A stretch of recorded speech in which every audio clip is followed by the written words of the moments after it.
नमस्कार। एक तरफ तो मोदी आलोचना को लोकतंत्र की आत्मा बताते हैं, दूसरी तरफ उनकी सहयोगी पार्टी पर एक व्यंग से पूरी महाराष्ट्र सरकार तिलमिला जाती है। महाराष्ट्र की हालत पर व्यंग करने वाले एक stand up comedian Kunal Kamra पर एफआईआर दर्ज हो गई है। उन्होंने जो व्यंग किया, जो मजाक किया, उससे कई शिव सैनिकों की आहत हो गई भावना, जिसके बाद उन्होंने जाकर उस स्टूडियो को भी तोड़-फोड़ दिया। कुणाल कामरा को जान से मारने की धमकी दी, वो अलग। अब सोचिए, इससे पहले सच बोलने वाली और सवाल उठाने वाली आवाजों से दिक्कत था, समझ में आता है। लेकिन एक मजाक तक बर्दाश्त नहीं हो पाएगा, ये आज समझ में आया है। इसी को लोग अघोषित आपातकाल कह रहे हैं। बात करने के लिए हमारे साथ प्रोफेसर रविकांत जी हैं। रविकांत सर, आपका बहुत बहुत स्वागत है। सर, जहां पनाहों को तो अब मजाक तक सहन नहीं हो रहा है, क्या कहेंगे? देखिए, यही तानाशाह की प्रवृत्ति होती है। तानाशाही राज और किसको कहते हैं कि जिस स्टेट में आलोचना बर्दाश्त ना हो, व्यंग बर्दाश्त ना हो, जो असहमति की आवाज है उसको दबा दिया जाए। अब एफआईआर करने का क्या मतलब है? जिस स्टूडियो में उन्होंने कॉमेडी की उसको तोड़ दिया गया। और बाकायदा मुझे तो लग रहा है कि कुणाल कामरा ने जो बोला उसको सच करके दिखा दिया इन्होंने कि यही है असल में आप, कि जब आपको सृजन नहीं पसंद है, आपको लोकतंत्र नहीं पसंद है, आपको संवैधानिक मूल्य नहीं पसंद है, आपको अभिव्यक्ति की आजादी नहीं पसंद है और उसके खिलाफ आप खड़े हो जाते हैं, तो जो कुणाल कामरा ने बोला उसी को हूबहू शिव सैनिकों ने, माने शिंदे गुट के जो शिव सैनिक हैं, उन्होंने करके बता भी दिया कि असल में हम यही हैं। जो कहा गया वो हमारे बारे में ही कहा गया। वैसे तो कुणाल कामरा ने किसी का नाम नहीं लिया था। अब उनको समझ में आया, उनके भक्तों को, कि नहीं नहीं हमारे ही आका के बारे में कहा जा रहा है, तो वो तैयार होकर के आ गए। लाठी डंडे सब उन्होंने पूरा स्टूडियो तहस नहस कर दिया। अब मुंबई में और पूरे महाराष्ट्र में क्या कोई स्टूडियो वाला या क्या कोई जो भी वहां प्रांगण होगा, क्या वो तैयार होंगे कि कोई स्टैंड अप कॉमेडी कर सके वहां पे? और कुणाल कामरा कोई पहले व्यक्ति भी नहीं है, इसके पहले भी कई नाम आए हैं कि जहां पर भी वो अपना कार्यक्रम करने के लिए जाते हैं वहां पहले से ही अघोषित रोक लगी होती है। एक तो पुलिस ही बड़ी मुश्किल से अनुमति देती है और उसके बाद अगर पसंद ही ना आए साहब, और ये व्यंग, देखिए प्रज्ञा जी, ये जो लोकतंत्र है वो कितना मजबूत बना। नेहरू जी के विषय में आप और हम जानते हैं, आपके दर्शकों के लिए मैं बता दूं, किसी कार्टूनिस्ट ने नेहरू जी को गधा बना करके पेश किया अखबार में, तो लोगों ने नेहरू जी के कान भरना शुरू किए कि साहब देखिए आपको तो गधा बना दिया है। नेहरू जी ने उन कार्टूनिस्ट को फोन किया और कहा कि अरे भाई, इस गधे के साथ आप कब चाय पीना पसंद करेंगे, आइए सुबह। और बाकायदा सुबह वो गए, चाय पिलाई नेहरू जी ने। एक शब्द उन्होंने नहीं बोला कि आपने ऐसा क्यों बनाया। ये दरअसल आलोचना होता है कि आप कैसे काम कर रहे हैं और बेहतर काम कर सके, आपकी निगाह खोलने के लिए होता है। हम जो करते हैं कई बार हमें अपनी आंख से अपनी चीज नहीं दिखाई पड़ती, तो ये इसके लिए होते हैं व्यंग। ये लोकतंत्र के अभिव्यक्ति के लिए उसको बेहतर बनाने का एक तरह से एक साधन है। उस पर भी आप रोक लगा रहे हैं, तो ये दिखाता वही है कि ये देश जो है वो तानाशाही प्रवृत्ति से चल रहा है, चाहे वो महाराष्ट्र हो या फिर दिल्ली हो। लेकिन रविकांत सर, जितनी भावनाएं आहत हुई हैं इन कार्यकर्ताओं की, इन शिव सैनिकों की, कुणाल कामरा के इस व्यंग के बाद, इस मजाक के बाद, अगर उतनी ही भावनाएं इस देश के नेताओं की रेप पर, भ्रष्टाचार पर, पेपर लीक के मुद्दे पर, इन सब पर आहत होती, तो आज देश में शायद लोकतंत्र की कोई और ही परिभाषा होती। नहीं नहीं, ये सब इनके लिए नहीं होता है, इनके लिए मुद्दे ही नहीं है। अभी औरंगजेब का मुद्दा था, औरंगजेब की कब्र खोदी जा रही थी 10 साल तक, कि 10 क्या बल्कि 20-30 साल तक बाबर को लेकर के ही वो सब कहा गया। तो इनका इस रोजगार हो, महिलाओं के सम्मान की बात हो, दलितों के उत्पीड़न का मुद्दा हो, छात्रों का सवाल हो, नौकरियों का सवाल, किसानों का आंदोलन हो, कभी इनकी भावनाएं आहत हुई? 750 किसान शहीद हो गए, कभी इनकी भावनाएं आहत होती हैं? नहीं। इनका जो राष्ट्रवाद है वो असल में यही है कि हमारे नेता को क्यों कह दिया, या क्रिकेट में केवल भारत और पाकिस्तान का मैच हो। इनके लिए देश का मतलब यही है, इसके अलावा और कुछ नहीं। तो इनके भीतर जो भरा जाता है, जो भी भक्त मंडली है, और इसके बारे में डॉक्टर अंबेडकर ने बहुत बड़ी बात कही थी संविधान सभा में। उनका वो अंतिम भाषण है 25 नवंबर 1949 का। उसमें उन्होंने कहा था कि धर्म में भक्ति मोक्ष का साधन है, लेकिन राजनीति में भक्ति अंततः तानाशाह को पैदा करती है। तो राजनीति में जो भक्त पैदा करने की चाहत हो गई और लोग भक्त बन रहे हैं, बिल्कुल ठीक बात है। तो उससे जो बुनियादी सवाल हैं वो मुद्दे कहीं किनारे लग जाते हैं, बल्कि किनारे लगाने के लिए ही ऐसे मुद्दे खड़े किए जाते हैं। तो ये कौन से कानून की किताब में लिखा है रविकांत सर कि आप किसी से अगर आपको विरोध है तो आप उसको फोन करके जान से मारने की धमकियां दो, आप जाकर के जहां पर वो कॉमेडी हुई है उस जगह पर जाकर वो स्टूडियो पर ही तोड़फोड़ कर दो? नहीं, तो ये भारत के संविधान को मानते कहाँ है? इनकी तो अपनी ही कानून की किताब है।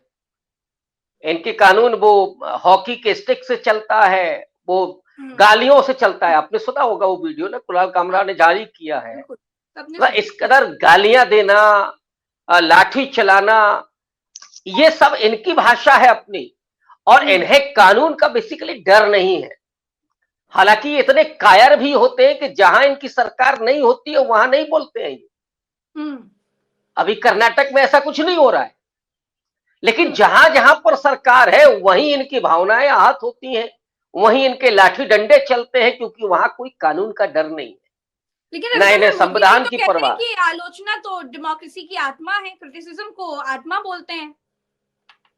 नहीं, मोदी जी जो बोलते हैं वो करते नहीं है, और जो करना चाहते हैं उस पर कभी चलते नहीं है।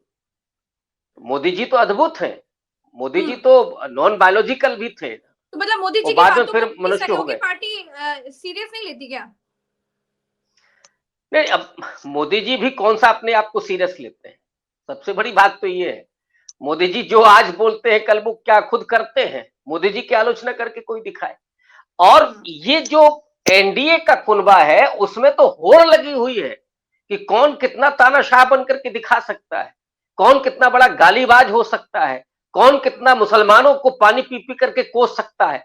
अब एक नहीं, अब कोई एक नेता नहीं रह गया, एक लंबी फेरिस्त है।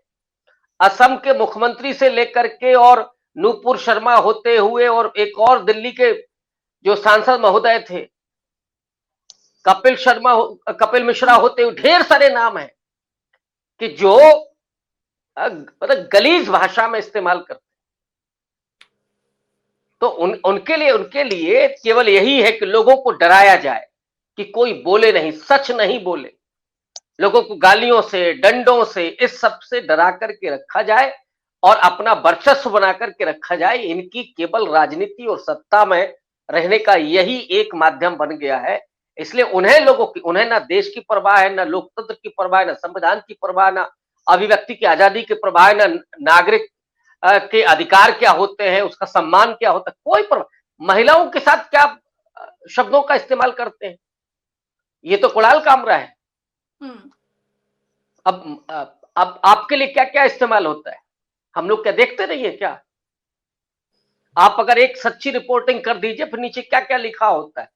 ये उसी फैक्ट्री के निकले हुए लोग हैं, उसी प्रयोगशाला। इनके लिए कोई स्त्री नहीं, कोई कमजोर व्यक्ति नहीं, कोई किसान मजदूर नहीं, इनके लिए सिर्फ अपना नेता, अपना आका और अपना वर्चस्व, लोगों को डरा करके रखना, यही एक फिलॉसफी है इनकी पूरी पॉलिटिक्स। तो इतना बवाल क्यों मचा हुआ है? ऐसा कुणाल कामरा ने क्या कह दिया जिसके बाद आज हर तरफ सुबह से हम देख रहे हैं सिर्फ कुणाल कामरा ही छाए हुए हैं, इतना बवाल मचा हुआ है? नहीं, अब ऐसे दौर में जब सन्नाटा हो, बिल्कुल सन्नाटा हो, उस समय एक तेज अगर आवाज लग जाए तो उसकी गूंज ज्यादा होती ही है। इस समय लोग अधिकांश डरे हुए हैं। कुणाल कामरा ने जो व्यंग किया है वो इतना तीखा और इतना तीव्र है कि सीधे निशाने पर जाकर के लगा, अब बर्दाश्त नहीं हो सकता है। अब उन्होंने केवल पैरोडी की है, उन्होंने बता दिया कि देश में चल क्या रहा है, ये देश कंगाल होगा, इसी तरह से चलता रहेगा, उसकी जय जयकार करे। यहां विश्वगुरु की बात हो रही, कुणाल कामरा ने कहा कि कंगाल। वो बता दिया कि थाने से कौन निकल करके आया, उनका गेटअप क्या है। और आश्चर्यजनक ये है कि जो धमकी दी गई उनको, वो वीडियो ऑडियो भी अभी मैंने सुना, उस धमकी में भी कुणाल कामरा कॉमेडी कर रहे हैं। अरे भाई, अब वो सीएम कहा, अब तो डिप्टी सीएम रह गए। वो व्यक्ति डरने वाला नहीं है, इनको एक्चुअली इतना डराना है। माफी मांगनी चाहिए कुणाल कामरा को। आपको क्या लगता है कि एक किस बात की को, एक स्टैंड अप कॉमेडियन को आज इस देश में मजाक करने के लिए माफी मांगनी पड़ेगी क्या? देखिए प्रज्ञा जी, अगर माफी मांगनी पड़ी तो ये डेमोक्रेसी के लिए बहुत बड़ा आघात होगा। व्यंग्यकार हो, पत्रकार हो, लेखक हो, नागरिक कार्यकर्ता हो, ये अगर अपनी किसी बात की, सरकार की आलोचना, किसी राजनीतिक व्यक्तित्व की आलोचना करने के लिए अगर उनको माफी मांगनी पड़ती है तो फिर इस लोकतंत्र के लिए, इस देश के लिए दुर्भाग्य होगा। और अगर बेहतर होता कि कुणाल कामरा की बातों का स्वागत होता। अच्छा, एक अच्छा तरीका ये होता है, शिंदे साहब अगर फोन करके कहते कि भाई आपने जो बोला संभवतः मेरे बारे में है, हम चाहते हैं कि आप ऐसे ही आलोचना करते रहे, थोड़ा हमें सीखने का अवसर मिलेगा। ये राजनीति नहीं है ना। बड़प्पन मैंने नेहरू जी का उदाहरण दिया आपको जी। नेहरू जी को तो लोग सब यही करते रहते हैं। मैं आपको डॉक्टर अंबेडकर का उदाहरण बताता हूँ। डॉक्टर अंबेडकर जब प्रारूप समिति के अध्यक्ष थे तो 2 साल 11 महीने 18 दिन लगे। बड़ी शिकायत हो रही थी कि साहब लंबा समय लग रहा है संविधान बनाने में। और एक ऐसा कार्टून बनाया गया जिसमें डॉक्टर अंबेडकर के पीठ पर चाबुक चलाया जा रहा है कि थोड़ा तेज चलिए। इसको लेकर के क्या डॉक्टर अंबेडकर की भावनाएं आहत हुई? नहीं। उन्होंने इस बात को समझा कि संविधान सभा थोड़ा स्लो गति से चल रही, लोगों की अपेक्षाएं ज्यादा है। अंबेडकर ये समझते थे कि नहीं हम तो ठीक चल रहे हैं। उसका जवाब उन्होंने दिया है अपने आखिरी भाषण में, लेकिन उन्होंने ये नहीं कहा कि नहीं हमारी भावना, या उनके भक्तों को, हालांकि वो भक्त बनाते ही नहीं थे, उनके समर्थकों को ये नहीं था कि हमारी भावनाएं आहत हो गई हैं। किसी कोई भी आलोचना से परे नहीं है। गांधी की कितनी आलोचना हुई, क्या उन्होंने पलट करके बोला कभी? ये नहीं होता है एक डेमोक्रेटिक देश में, या जो व्यक्ति डेमोक्रेटिक है वो कभी आलोचनाओं से तिलमिलाता नहीं है, आलोचनाओं से सबक सीखता है। मैंने कहा ना कि बेहतर तो ये होता कि कुणाल कामरा को चाय पर बुलाते हैं शिंदे साहब कि आइए हम लोग चाय पीते हैं, अरे मुझे सुनाइए आपकी पैरोडी, मुझे बहुत अच्छी लगी, मैंने भी सुनी। संभवतः नेहरू के कद का व्यक्ति होता तो यही कहता, कह रहा मैं लाइव सुनना चाहता हूं आपको। ये बताता है कि आपके भीतर खोट है। लेकिन यहाँ तो गुंडाई हो रही है रविकांत सर, आप डरे हुए। ये गांधी का देश है प्रज्ञा जी। गांधी क्या कहते थे कि ये हथियार उठाना, किसी पर प्रहार करना, हिंसा करना कायरों का काम है। ये डरे हुए लोग हैं, इनको आलोचना से डर लगता है क्योंकि आप अंदर से खोखले हैं। आपने नहीं किया, आपने शिवसेना के साथ गद्दारी की जो वो कह रहे हैं कुणाल कामरा। अब आपको इसमें डरने की क्या बात है? आप अलग हुए, अब तर्क देते कि भाई हम इसलिए अलग हुए। उस शब्द पे आप वो चुभ गया आपको, आपके शिवसैनिकों को। इनको डर लग, इसलिए मैंने कहा ना कि कायर लोग हैं। ये वहीं करते हैं जहां सरकार होती है और कहीं नहीं करते। ये भी एक आश्चर्य होगा। आप पूरे देश में देख लीजिए, जहां कांग्रेस की सरकारें हैं या दूसरे राजनीतिक दलों की सरकारें हैं, वहां पे ये सब ये हरकतें नहीं करते। अच्छा, एक तरफ तो इनकी सहयोगी पार्टी हो, चाहे महाराष्ट्र सरकार हो, किसी को एक मजाक हजम नहीं हो रहा है, लेकिन नागपुर वाली नितिन गडकरी जी ने एक बड़ा अलग सा बयान दे दिया, बड़ा अचंभित करने वाला। नितिन गडकरी जी ने ये कह दिया है कि मीडिया अपना काम खुल कर करे, किसी दबाव में कोई ऐसा काम ना करे, जो काम करे खुल कर करे। अगर मेरे भी लिए कोई आलोचना हो, कोई बात हो, तो खुल कर बोले। क्या कहेंगे इस पर? नहीं, मुझे लगता है कि इस समय बीजेपी पार्टी में और सरकार में एक ही व्यक्ति है जो आलोचना से डरता नहीं है, और वो कहता भी है कि नहीं, आलोचना होनी चाहिए। नितिन गडकरी थोड़ा डेमोक्रेटिक व्यक्ति है, हालांकि विचारधारा उनकी वही है, वो भी आरएसएस से निकल के आए, लेकिन कम से कम हमने अभी तक ये नहीं देखा कि नितिन गडकरी की किसी ने आलोचना की हो और उनके समर्थक गए हो, किसी को मारा पीटा हो या तोड़फोड़ की हो, ये हमने आज तक नहीं देखा। हो सकता है भाई मेरे ध्यान में ना हो, तो आपके दर्शक बता भी सकते हैं, लेकिन मेरे संज्ञान में नहीं है ऐसा। एकमात्र व्यक्ति जो थोड़ा अलग राय रखता है, हालांकि कई बार ये लगता है कि वो डैमेज कंट्रोल करते हैं, कि एक ही पार्टी के भीतर एक व्यक्ति ऐसा है तो पूरा बचाव कर ले जाते हैं कि नहीं साहब, हमको तो, जैसे मोदी जी ने जो कहा ना कि हमको आलोचना बड़ी पसंद है, तो क्या आपको लगता है कि सही में मोदी जी को आलोचना पसंद है? नहीं, मोदी जी ने जिस गांव को गोद लिया था बनारस में, उस गांव में लोग घास की रोटी खा रहे थे भूख के मारे। वो एक पत्रकार ने, हम सब जानते हैं ना उसको, उसने केवल रिपोर्ट किया इस खबर को, उस पर एफआईआर हो गई, जेल भेज दिया गया। मोदी जी अगर सच में आलोचना को पसंद करते तो उस पत्रकार को तो अवार्ड देना चाहिए था कि हमें नहीं मालूम था, हम प्रधानमंत्री हैं, कोई जरूरी थोड़ी ना कि आपको मालूम ही हो, पूरे देश को आप संभाल रहे हैं, तो आपको तो इनाम देना चाहिए था और कहते कि भाई हम इस गांव, हम भूल गए थे, हम करेंगे जा करके उस गांव में, लेकिन ऐसा नहीं है। हालांकि नितिन गडकरी के बारे में ऐसा नहीं आया, और नितिन गडकरी कई बार लगता है कि पार्टी और सरकार को आईना दिखाते, लेकिन उससे बहुत फर्क पड़ता नहीं, इनको कोई फर्क नहीं पड़ता है, तो अलहदा राय जरूर रखते हैं नितिन गडकरी। इस बात को इसी तरीके से देखा जा रहा है कि ये एक आईना ही है, क्योंकि 21, 22, 23 को संघ की जो मीटिंग होनी थी वो खत्म हो गई है, और नागपुर के ही है नितिन गडकरी। उसके बाद उनका ये बात कहना कि मीडिया खुलकर काम करे, तो बहुत सारी चीजें निकल करके सामने आ रही हैं, कई सारे संकेत लोगों को लग रहे हैं। आप क्या कहेंगे? क्या ये मोदी जी को खुल करके चुनौती तो नहीं है कि मीडिया अपने हिसाब से काम करे? मोदी जी के 6 महीने बचे हैं ना, अब ये गडकरी जी को कोई संकेत मिल गया हो, वो तो खैर नागपुर से ही सांसद हैं, वहीं बैठे हुए हैं, बिल्कुल, क्या उनको मिल गया है संकेत कोई ऐसा कि 6 महीने के बाद तो मोदी जी का रिटायरमेंट होगा, वो अपने गुरु आडवाणी जी के साथ बैठेंगे जाकर के मार्गदर्शक मंडल में, उसके बाद कौन प्रधानमंत्री होगा और कैसा होगा, क्या नितिन गडकरी उधर जा रहे हैं? संकेत तो यही निकल रहा है। भाई हम लोग बिटवीन द लाइंस पढ़ते हैं, हम लोगों को नहीं खबर है, लेकिन राजनीति में एक वाक्य भी अपने आप में मायने रखता है जी। तो ये मैं समझता हूं सीधे तौर पर नरेंद्र मोदी को चुनौती है कि मोदी जी ने जो मीडिया को अपने गिरफ्त में किया, जो गोदी मीडिया बना दिया था, अब उस मीडिया के स्वतंत्र होने का समय आ गया है। तो ये मीडिया को जश्न मनाना चाहिए जी।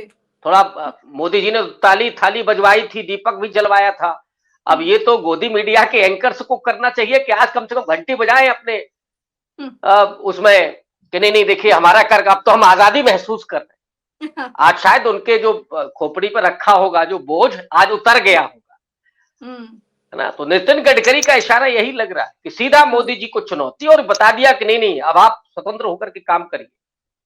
चलिए, बहुत बहुत शुक्रिया रविकांत सर, आपने समय दिया। दर्शकों का भी बहुत बहुत आभार। हम फिर मिलेंगे अगली चर्चा में। नमस्कार, जय हिंद।